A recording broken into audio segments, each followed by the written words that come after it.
வணக்கம் நண்பர்களே! Tamil CP serial செம பரபரப்பா போயிட்டு இருக்குன்னே சொல்லலாங்க. பரபரப்பான கட்டத்தில அந்த பிரபுவும், அந்த வெளிநாட்டு பெண் லிடியும் பேசுறத நம்ம தமிழும், ஜனகாமாவும் ஒட்டு கேட்குறாங்க. ஒரு கட்டத்தில நான் உன்ன தீவிரமா லவ் பண்ணேனே! நீ இப்படி என்ன வேண்டான்னு ஒதுக்குறியே! என்ன பிரபு அப்படின்னு எனக்கிட்ட அவ்வளோ எவிடன்ஸ் இருக்கு.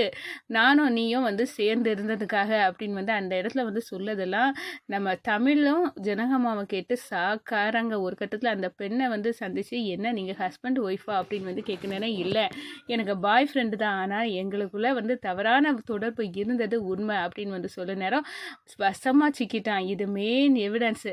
இந்த லிடியை கொண்டு நம்ம வர்ஷினிகிட்ட பேச வச்சிடலாம் அப்படின்னு நம்ம தமிழ் வர்ஷினிகிட்ட லிடியை அழைச்சிட்டு போகிறாங்க, பேசுகிறாங்க. ஒரு கட்டத்தில் பார்த்தோன்னா பிரபு தவறாவனவன், இவை உனக்கு வேண்டாம் அப்படின்னு முடிவெடுக்க வைக்கிறாங்க வர்ஷினியை. அதே நேரத்தில் நம்ம சேது எப்படி கடைஞ்சி எடுத்து பார்த்தாலும் இப்படி ஒரு மாப்பிள்ளையை தேடி பிடிக்க முடியாது. சேது உன்னை விரும்புகிறான், அவனை நீ கல்யாணம் பண்ணால் உன் வாழ்க்கை நல்லா இருக்கும் அப்படின்னு புரிய வச்சுறாங்க தமிழ். அதை பற்றி தாங்க இந்த வீடியோக்குள்ளே பார்க்க போகிறோம். அதுக்கு முன்னாடி சேனலுக்கு லைக் அண்ட் சப்ஸ்கிரைப் பண்ணுங்கள் ஃப்ரெண்ட்ஸ். பக்கத்தில் இருக்க பெல் ஐக்கானையும் கிளிக் பண்ணுங்கள். அப்போ தான் நான் போடுற ஒவ்வொரு வீடியோவும் நோட்டிஃபிகேஷனாக உங்களுக்கு கிடைக்கும். வாங்க ஃப்ரெண்ட்ஸ் வீடியோக்குள்ளே போகலாம்.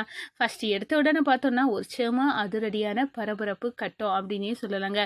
பரபரப்பான கட்டத்தில் தான் நம்ம ஜனகாமாவுக்கு தமிழ் வாக்கு கொடுக்காங்க.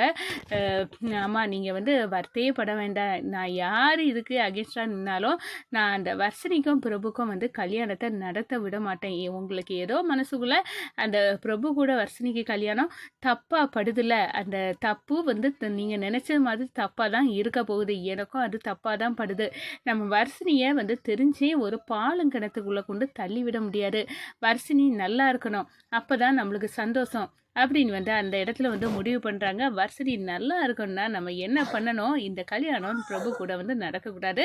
எப்படியாவது இந்த பிரபுவுக்கு அகேன்ஸ்டாட்டு உள்ள ஆதாரங்களை நம்ம திரட்டணும். அவன் எதுக்காக இந்த மாதிரிக்கு நடிச்சிட்டு இருக்கான், குறிஞ்சி பையனி தெரிஞ்சு அதுக்கு பிறகும் ஏகப்பட்ட ஓட்டை இருக்க ஒருத்தன் நம்ம வீட்டுக்கு மருமகனாக வரவே கூடாது அப்படின்னு வர்ஷினி முடிவெடுக்கிறாங்க. வர்ஷினி வாழ்க்கையை பற்றி நம்ம தமிழ் முடிவெடுக்கிறாங்க அப்படின்னே சொல்லலாம். இந்த சைடு பார்த்தோன்னா நம்ம ஜனகாமாவுக்கு மைண்டு கொஞ்சம் ரிலீஸ் ஆகணும். அவங்களும் ஷாப்பிங் என் கூட வரணும், அப்போனா அவங்க மைண்டு ரிலீஃப் ஆகும் அப்படின்னு நம்ம தமிழ் திட்டம் போட்டு, அம்மா நீங்கள் என் கூட ஷாப்பிங் வாங்க, அங்கே ஒரு இடத்துக்கு போனாலும் இது ஜனகாமா அப்படின்னு ஜனகா ஃபுட்டோட எம்டி அப்படின்னு என்னை சுற்றி ஒரே கூட்டமாக தான் இருக்கும், என்னால் ஃப்ரீயாக ஒன்றும் பர்ச்சேஸ் பண்ண முடியாது தமிழ் அப்படின்னு சொல்ல நேரம், வாங்கம்மா நீங்கள் இப்படியே போனால் தானே உங்களை சந்தேகப்படுவாங்க, நீங்கள் வேறு மாதிரி வரலாம் அப்படின்னு முகக்கவசம் எல்லாமே தலையிலேயும் துண்டு இதெல்லாம் கெட்டிக்கிட்டு நம்ம ஜனகாமாவும் தமிழும் சேர்ந்து சுற்ற ஆரம்பிச்சிட்டாங்க. நம்ம ஜனகாமா, எனக்கு இப்போ ரொம்ப சந்தோஷமாக இருக்குது தமிழ், உன் கூட இப்படி வரக்கூடிய பொழுது எனக்கு அருமையாக இருக்குது அப்படின்னு ஜனகாமா ஃபீல் பண்ணி நம்ம தமிழ்கிட்ட சொல்கிறாங்க. ஒரு கட்டத்தில் ஒரு ஷாப்பிங் மாலில் பொருட்களை பர்ச்சேஸ் பண்ணிட்டு இருக்காங்க. அங்கே தான் லிடியை பார்க்குறாங்க.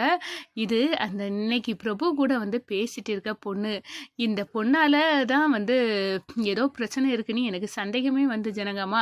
கண்டிப்பாக இந்த பொண்ணு நல்லதுக்கு இல்லை. நம்ம பிரபுக்கும் வர்ஷினிக்கும் கல்யாணத்தில் இவ என்னமோ இடைஞ்சலாக இருப்பான்னு தான் தோணுச்சு.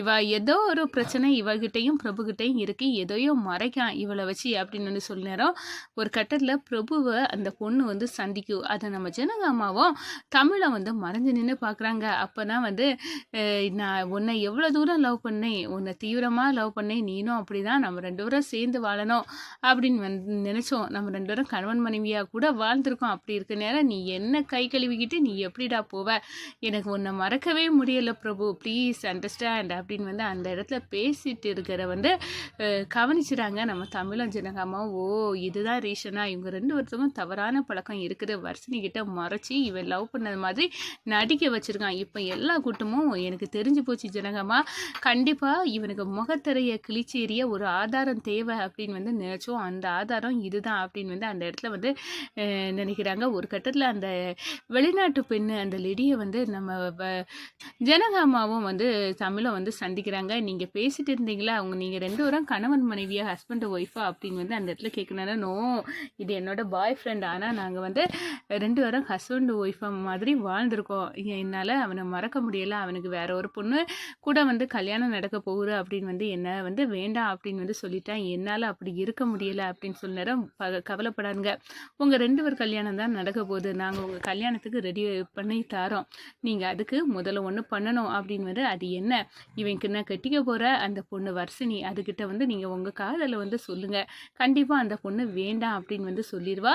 அது பிறகு உங்கள் கல்யாணத்தை வச்சுக்கிடலாம் அப்படின்னு வந்து அந்த இடத்துல சொல்லுனேரம், ஓ இது நல்ல ஐடியா தான். எனக்கு வந்து இவனை கல்யாணம் பண்ணாமல் எனக்கும் பைத்தியம் பிடிச்ச மாதிரி இருக்குது, நானே வாரேன் அப்படின்னு வந்து அந்த லேடி வந்து வாராங்க. ஒரு கட்டத்தில் பார்த்தோன்னா வர்ஷினி வந்து கிட்ட வந்து பேசுகிறாங்க. இந்த பாருங்கள், நானும் பிரபுவும் க்ளோஸாக இருந்ததுக்கான ஃபோட்டோஸ் எனக்கு கூட அவன் வந்து எனக்காக எழுதுன வந்து லவ் லெட்டர்ஸ் எல்லாத்தையும் வந்து தூக்கி காட்டுறாங்க நம்ம லிடி. வர்ஷினி சாக்காரங்க, என்ன பிரபு என்ன உருகி உருகி லவ் பண்ண மாதிரி நடித்தான், ஆனால் இப்போ அதெல்லாம் நடிப்பு அப்படின்னு வந்து எனக்கு தெரிய நேரம் எவ்வளோ கடுப்பாக இருக்குது. ஏற்கனவே குறிஞ்சிநாதனோட பையன் அப்படின்னு வந்து மறைச்சி வந்து இருந்தால் அதை கண்டுபிடிச்சிட்டோம். இப்போ இப்படி ஒரு கூத்தாம். உண்மையாட்டே பிரபு இவ்வளோ மோசமானவனா? அப்போ எதுக்காக என்னை துரத்தி லவ் பண்ணான்? லவ்னா அவனுக்கு அவ்வளோ சீப்பாக போயிட்டா அப்படின்னு வந்து அந்த இடத்துல வர்ஷினி வந்து அப்படியே வந்து நொந்து போகிறாங்க.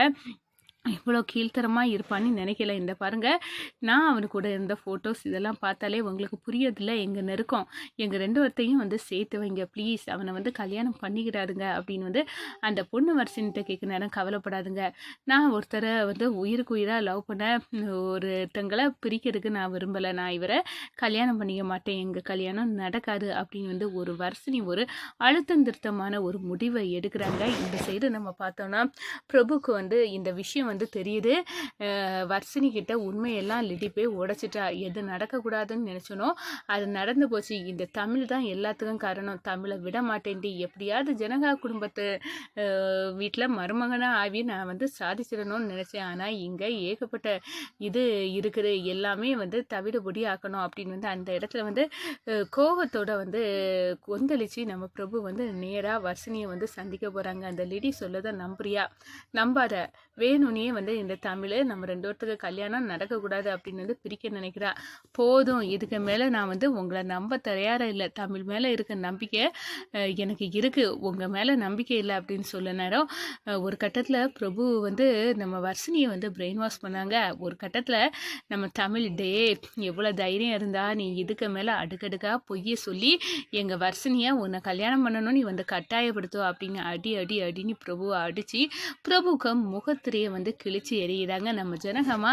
சபாஸ் தமிழ், நீ வந்து கரெக்டாக வந்து அந்த லிடியை கண்டுபிடிச்சி எல்லா உண்மையும் தெரிஞ்சுக்கிட்டோம். ஏற்கனவே அவன் தப்பானவன் என் மனசுக்குள்ளே அவ்வளோ குத்துனதுக்கு ரகசியம் இதுதான்.